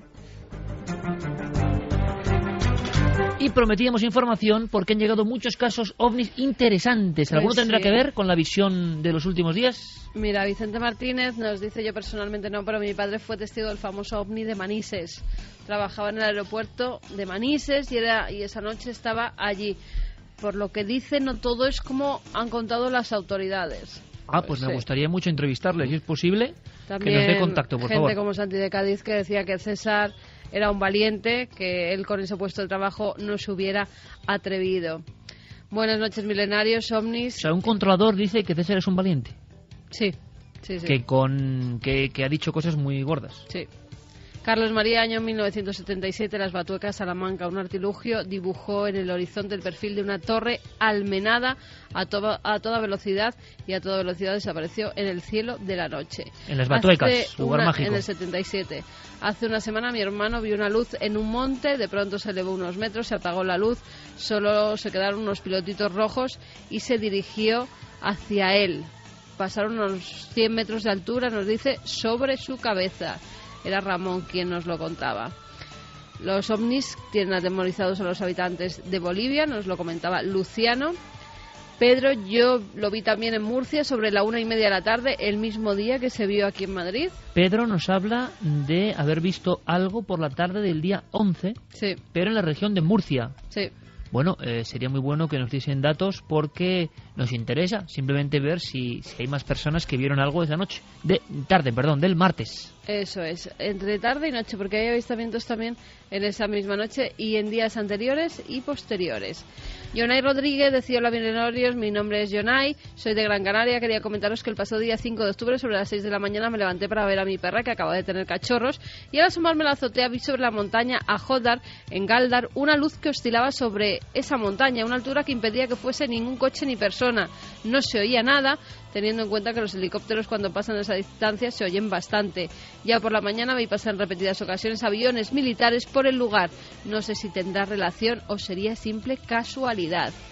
Melissa de Pontevedra, muy buenas noches. Hace aproximadamente un poco más de un año me pasó un suceso que aún hoy no le encuentro explicación. Me dirigí hacia el trabajo en el turno de noche por una carretera secundaria que atraviesa el Parque Natural Monte Aloia en Pontevedra. Cuando a eso de las 23:50 empecé a ver como una especie de avión o similar que volaba a muy poca altura, casi rozando las copas de los árboles, sin emitir ningún ruido. Estaba compuesto por una serie de luces de color blanco, excepto las de los extremos, que emitían una luz mucho más intensa. Con la oscuridad de la noche no pude distinguir nada más de la forma del objeto volante, solo que se desplazaba a una velocidad muy reducida y durante unos segundos pude observar cómo sobrevolaba mi coche. Me parece apasionante el tema de esta noche, aunque habláis de temas que no son santo de mi devoción, criptozoología, fenómeno ovni, pero aún así me siento atrapado por la magia y el misterio del otro lado del telón de acero. ¿Habéis oído hablar de la terrorífica Baba Yaga? Creo que pertenece al folclore ruso. Seguid así descubriéndonos los lugares más remotos del mundo. David Mora, de Rubí, Barcelona. Y lo hemos pasado muy bien, hemos recorrido una parte del planeta que tiene mucho de mítica.